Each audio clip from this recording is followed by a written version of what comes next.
Pangindung nanti dari kelas Biologi 4. Di sini aku ingin menjelaskan tentang jaringan tumbuhan.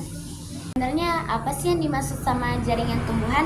Kalau yang aku pelajari dan aku dapat dari beberapa internet, jaringan tumbuhan adalah jaringan kumpulan sel yang mempunyai asal, struktur, dan fungsi yang sama.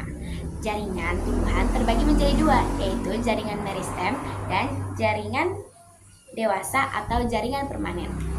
Oke, kita bahas satu-satu ya. Jaringan meristem adalah jaringan atau embrional yang terdiri atas sel-sel muda yang aktif dalam fase pembelahan dan pertumbuhan.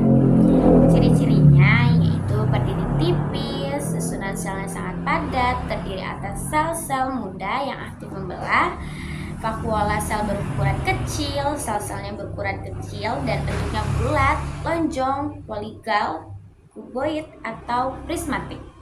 Terus masing-masing selnya banyak mengandung sitoplasma dan memiliki satu atau lebih dari satu nukleus.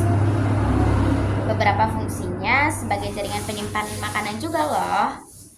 Berdasarkan posisi, jaringan meristem dibedakan menjadi 3, yaitu meristem epikal, tepatnya bisa dibilang ada di ujung, merupakan jaringan muda yang terletak di ujung akar maupun batang dan menyebabkan pertumbuhan primer, yaitu tumbuhan tumbuh menjadi lebih tinggi, jadi dia tumbuhnya ke atas.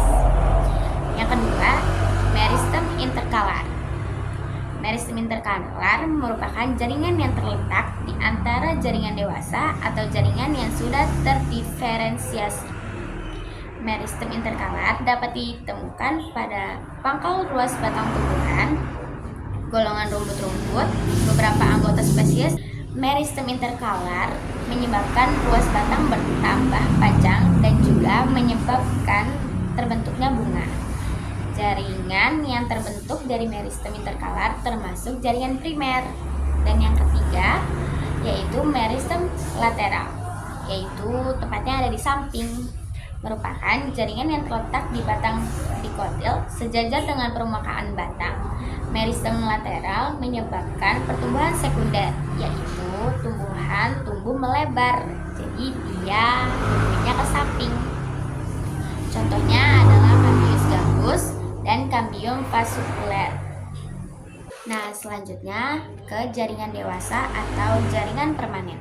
Jaringan dewasa atau jaringan permanen adalah jaringan yang sudah berhenti membelah dan menjalankan fungsi tertentu, yaitu ada jaringan epidermis, bisa disebut sebagai pelindung, yang tersusun atas satu lapis sel. Bentuk selnya rapat dan tidak berklorofil, kecuali sel penjaga stomata. Fungsinya dapat melindungi jaringan di bawahnya, mengurangi penguapan, pertukaran gas, penyerapan air, dan modifikasi epidermis yaitu stomata untuk pertukaran gasnya, trichomat itu sebagai rambut halus untuk mengurangi penguapan dan melindungi, cuticula sebagai lapisan lilit untuk mengurangi penguapan, akar rambutnya sebagai menyerap air dan mineral.